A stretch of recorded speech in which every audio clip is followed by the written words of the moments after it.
I saw it. Not imagined. Not mistaken. I saw it, how Melora's fingers dipped ever so slightly above my glass. How her other hand blocked the view from Darren's side. Quick. Rehearsed. Her nails were perfectly polished, barely brushing the rim before she smiled and said, "Just a little toast to the Queen of Logistics." Everyone laughed. I didn't. I turned the stem of my glass slowly, then looked up. Melora was distracted, fixing her hair in the reflection of the window, already half posing for the inevitable photos. That was my moment. Corinne, her mother, was seated 2 spots down, reaching for her clutch. Not paying attention, I smiled, rose from my chair as if to adjust the placement of the flowers on the table, and in one clean motion, I switched the glasses. No one noticed. I sat back down, lifted the glass, the one I hadn't been handed, pretended to sip, let the champagne touch my lips, but never cross the threshold of my mouth. 9 minutes later, Corinne began blinking rapidly. 10 minutes in, she clutched her stomach. A hush fell. Then the sharp scrape of her chair on the floor. She made a sound, not a word, just a sharp intake of breath, and her body gave out. Her hand flailed upward. The crystal flute flew sideways, hitting the marble. Everyone screamed, except Melora. She froze, just for a beat. Then came the theatrics, the gasp, the lunge, the hands trembling as she knelt beside her mother. But her eyes, those gave her away. They weren't on Corinne. They were locked on me and my untouched glass. I set it down gently. Her expression didn't shift, but her breath did. Too fast, too shallow. Darren rushed in from the back patio, phone already out, calling 911. Someone was crying near the cake table. I stood there, silent, watching them all scramble, watching Melora pretend. And that's when I realized this wasn't panic. This was failure. For her, not for me, because I had known something was coming. And now, I needed to remember every moment of what came before. I was seated next to the coat rack, not the head of the table, not near the stage where the mic stood, just close enough to the kitchen doors to feel the draft every time a server walked past. My name wasn't even on a place card. Someone had scribbled Mom in cursive and stuck it between 2 candle holders. Meanwhile, Melora's parents sat dead center. Her father gave a toast. Her brother gave a speech. Darren laughed like they were his people now. I watched it all. One hand resting on the tablecloth I'd chosen myself, embroidered with the company's crest. The same one we'd stamped onto our first delivery trucks 39 years ago. The company was mine. From the first loan, the first schedule, the first lost package that I hand-delivered at 2 a.m. to keep our rating intact. Vaughn Freight didn't exist without me, and yet here I was, sipping still water, while Melora beamed like the guest of honor. At one point, as the band tuned up for their second set, I leaned slightly to hear what Melora was saying to Darren behind the floral arch. "She's slipping," she whispered. "Keep her smiling, and we'll get through tonight." I smiled wider than I had all evening. That's the thing about people like Melora. They don't just want to win, they want to erase whoever came before them. And Darren, my son, my only child, just nodded. He used to fall asleep in the back of the freight van with his little shoes still on. I'd cover him with a windbreaker and keep driving. Back then, I thought I was building a legacy for him, but now I saw it differently. They didn't want to inherit what I built. They wanted me to disappear so they could pretend they built it themselves. The first time I truly saw it wasn't when Corinne hit the floor. It was when I saw the slideshow, 12 pictures of Darren, 5 of Melora, none of me, not one. And that was before the pills arrived. It started 2 weeks before the party, quiet as a breeze slipping through a cracked window. Melora showed up with a basket, a candle, a silk sleep mask, a small brown bottle with a handwritten label that said, Calm Blend. She called it her little retirement gift. It's all natural. She said, just herbs and roots. Helps me sleep like a rock. I didn't think much of it. I'd been having trouble winding down after the transition paperwork.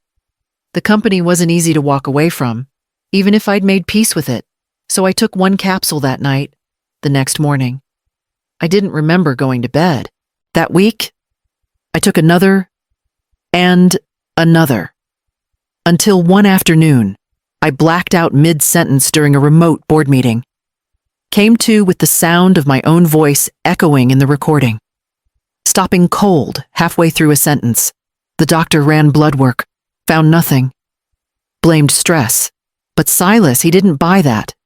He had one of the pills tested discreetly. Unregulated compound, he said. Sliding the report across the counter. Strong enough to cause sedation, especially in someone your size. I said nothing for a long time. Then I asked him to secure the health directive and freeze the access code to my medical file, just in case. The next morning, I found Isla in the garden. She was watering the rosemary in my old blue clogs, humming something soft under her breath. I asked her if everything had been okay while I'd been sleeping so much. She didn't answer right away, just stared down at the roots she was soaking.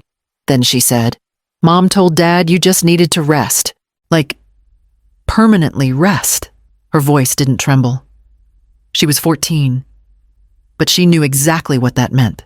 I bent down beside her, pulled the watering can from her hands, and for the first time in weeks, I felt completely awake because that night, Darren brought over a stack of documents for me to sign. Darren arrived just after dinner, wearing the same practiced smile he used when negotiating rates with difficult clients. He carried a leather folder under one arm and a bottle of Pinot in the other. Figured we could toast to your new chapter, he said, setting everything down on the table without waiting for an invitation. I played along. I poured a glass. I listened. He opened the folder and slid the documents toward me like they were nothing more than a recipe card. It's just consolidation, Mom. Cleaning things up now that you've stepped back. Makes everything easier for taxes, trusts, all that. I nodded, flipping through the stack slowly. The house, the retirement account, a new joint authorization clause for Horizon Holdings. My name would still be there. Technically, but every decision would flow through Darren. Just sign at the tabs, he said, tapping a pink sticker. Silas already looked it over. But that was a lie. Silas hadn't seen a word of it. I smiled and pretended I'd look it over later. Just want to give it a fresh mind in the morning, I said. He didn't push. That was part of the performance. Darren always knew how to act like patience was a favor. After he left, I scanned every page and sent it to Silas. He called the next morning. Early. If you'd signed that, he said, you'd be locked out of your own house within 6 months, and everything tied to your pension would be under his name. I didn't say anything. I just stared out the window, watching fog settle over the gravel drive. It wasn't just betrayal. It was quiet. Erasure. They didn't want me to die tomorrow. They wanted me to become invisible today. Silas didn't ask what I wanted to do next. He just said, let's meet Thursday. Bring everything you haven't told me. So I did. And 10 days later, at the retirement party, I saw Melora's fingers slip above my champagne glass. Corinne's body hit the ground like something had snapped beneath her. 1 second, she was laughing at a joke no one else found funny. And the next, her chair scraped backward, legs kicking once before she folded onto the marble floor. Someone screamed. Darren dropped his glass, and I stayed seated, still holding the flute that should have been mine. The room spun into chaos. Guests rose, bumping into chairs and knocking plates over in their scramble to get out of the way. A server shouted for someone to call an ambulance. A few phones were already out. Filming. Fumbling. Melora dropped to her knees beside her mother, wailing her name, cradling Corinne's face like a child who didn't understand what was happening. But I saw the flicker in her eyes, quick, sharp, calculating. She wasn't checking Corinne's pulse. She was checking my glass. It was still full, still in my hand. Melora's eyes darted back to her mother, and then to me. She tried to cry harder, tried to make it look like devastation. But it wasn't. It was panic. Panic wearing makeup and a pearl choker. Corinne was still breathing, barely. Her face had turned gray at the edges, mouth twitching like it was stuck between words. Darren stood behind Melora, frozen. He looked at me, then really looked, and for the first time, I think he realized I wasn't confused or tired or drifting. I was watching. The medics arrived 7 minutes after the call, took Corinne out on a stretcher. Oxygen pressed to her face, one medic shaking his head while checking her vitals. Melora followed, dazed, silent now, but she looked back at me one more time just once as they reached the door. I smiled. Not because I wanted this. I didn't. I don't celebrate collapse, even when deserved. But there was something they'd both forgotten. They staged this party in my home, and every inch of the back patio where Melora had done her little trick was under motion-sensitive camera surveillance. Thomas called it Plan B, back when we were still rebuilding after the fire at our first warehouse. He sat at the kitchen table with a legal pad and said, "Just in case they ever come for it, we need something they can't touch." Horizon Holdings was born from that moment. On paper, it was a logistics consultancy. In reality, it became the quiet hand behind a dozen companies, 2 commercial lots, and a trust that funneled profits into low-visibility accounts. No press, no partners, just us. After he passed, I kept it going, kept it quiet. Silas remained the only other person with full oversight. I didn't touch it for years, not when we had downturns, not when I got offers to sell, not when Darren asked repeatedly for just a little extra cushion during his expansion projects. They thought the company was everything. Vaughn Freight, the house, the retirement fund tied to it. But that wasn't the foundation. That was the storefront. The real structure was buried under shell filings and trust agreements filed out of state, managed by Horizon. I hadn't planned to use it. Not until the night I found Melora's pill bottle tucked inside my tea drawer. Not until Darren slid that deed across the table with the pink signature tabs. When you've built something stone by stone, you can feel when hands are prying at the corners. And they were prying. Silas helped me shift the final shares the week before the party. The pension fund transferred. The coastal property Darren wanted moved under Horizon. The downtown office lease reassigned. All of it. By the time Melora poured the champagne, they were standing in front of an empty vault. All that was left for them to inherit was a house I no longer needed and a company I no longer owned. And while they fumbled with their keys, I was already somewhere else, watching from above, because I hadn't just secured my future, I had begun rewriting theirs. I called them 2 days after Corinne was released from the hospital. "She's stable," Melora had texted. Shaken, but recovering. I replied, "Come by for dinner. I'd like to clear the air." They arrived, dressed for civility.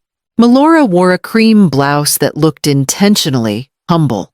Darren brought flowers.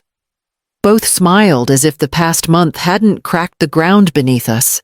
"I just want peace," I told them. Setting the table, after everything at the party. "I don't want misunderstandings to linger." Darren nodded quickly. Melora clasped her hands. "Of course," she said. "We want that too."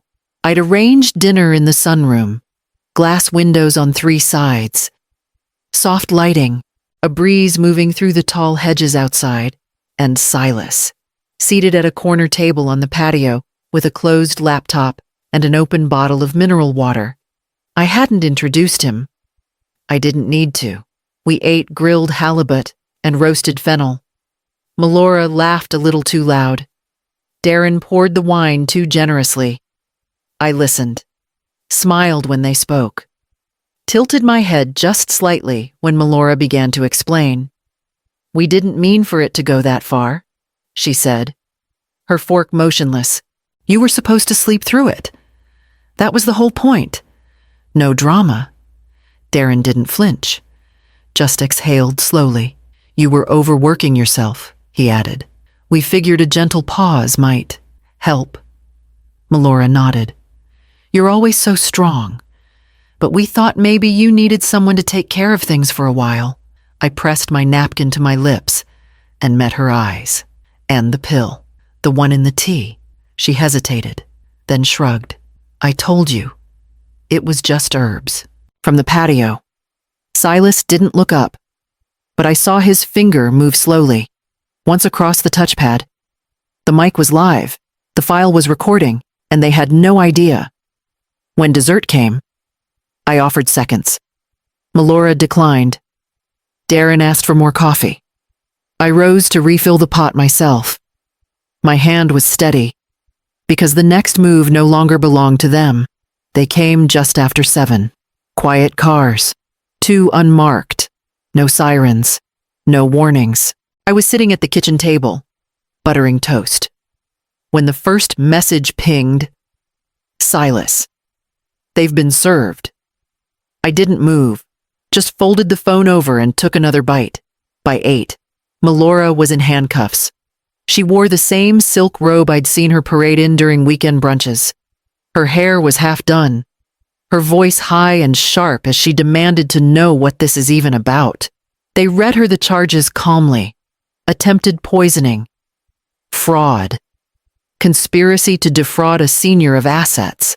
Darren wasn't arrested yet. He was brought in for questioning, from what I heard. He barely said a word. He kept asking if he could make a phone call. Corinne, still recovering. She gave no statement, not one word. And me, I sat in the garden with pruning shears in one hand and the will in the other. I crossed their names out slowly. Darren, Melora, Corinne, line by line. I took them out of everything. No lawsuits, no threats, just ink, just silence. The press swarmed the driveway later that afternoon. Something about the surveillance footage, the toxicology report, the dinner audio, how it had all been perfectly timed. One paper called it the Vaughn Champagne Scandal. Another added a graphic of Corinne mid-fall with the headline, "Family Fortune" or "Fatal Flute." I didn't answer the door, didn't wave from the porch. I just stayed in the garden, trimming back the lavender until the sun moved past the trellis and touched my ankles. Later that night, Silas called. "It's done," he said. "Everything's locked. Horizon's sealed. You're protected." I thanked him. Then I asked him to make one more change to the documents. A new beneficiary. Quiet. Simple. Irrevocable. Because there was still one person I hadn't let go of. And she was waiting for me on the porch with a school bag and a question. She was sitting on the porch steps when I came around the side of the house. Her backpack dropped beside her, sneakers untied, a book open across her lap. She looked up when she saw me, curious, not expectant. I sat beside her and handed her the envelope, cream paper, sealed in red wax. She held it gently, like it might dissolve in her hands. "What is it?" she asked. "Something for later." I said, "You don't need to open it now, but keep it safe." Inside was the full trust declaration, the Horizon portfolio, the deed to the house, a private letter, and Silas's direct number. It would all unlock on her 21st birthday. I wasn't leaving it to her because she was blood. Blood hadn't meant much lately. I left it to her because she had looked me in the eye when everyone else looked away. Because when I was drugged and disoriented, she watered my herbs. When her parents lied, she told the truth quietly. without fanfare. She was the only one who had whispered, "They want you gone, not with malice, with sorrow." And I had listened. "I'm not going anywhere." I told her, "But someday. You'll need to know what really happened. Not from the news, from me." She nodded slowly, tucked the envelope into her backpack between a graphing calculator and a crumpled lunch bag. I stood, brushed off my palms. She followed me back inside without asking questions. That night, I set one plate for dinner, then two. She stayed. We didn't talk about the arrests, or the house, or the fact that Melora might not be out on bail much longer. We just ate. And when she went to bed, I walked the perimeter of the property one last time. No lights on in Darren's old wing, no shadows behind the curtains. I was alone, but not unguarded, because I had made sure the future was no longer theirs to ruin. And tomorrow, I'd begin packing. I packed the last of my things quietly, no ceremony, no send-off, just boxes labeled in my own handwriting. Slid into the back of a borrowed van. The desk in the study, the one no one thought I still used, was the last thing I touched. They'd assumed it had become a relic, but it held the backups, the keys. The original Horizon documents tucked behind old invoices and ink cartridges. I wiped it clean. Left only a single sticky note on the inside drawer.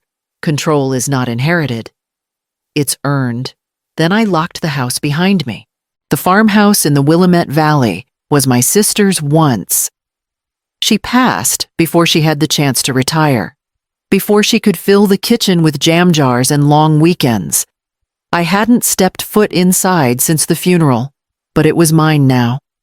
No ribbon cutting, no grand gestures, just clean air, a narrow porch, and a silence that didn't feel like exile-only space. I spent the first few weeks planting herbs, pulling weeds, watching the fog roll over the hills like something sacred. No reporters came, no more calls from lawyers. Darren sent one letter, unsigned. I burned it without reading. Melora never reached out. And Isla, she sent postcards, one each week, always signed, still watching, still here. One evening, I poured myself a glass of sparkling cider. I don't drink anymore, not since that night. But this felt different. Not celebration, not even closure, just a quiet acknowledgement of having made it through. I stood by the window and raised the glass to no one, a nod to the woman they tried to erase, a toast to the one who stayed. I set it down on the edge of the counter, too close without realizing.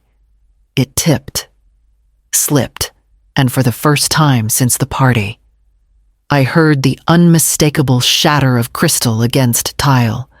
It echoed through the farmhouse, sharp, clear, final, and somehow, it felt like the sound of survival.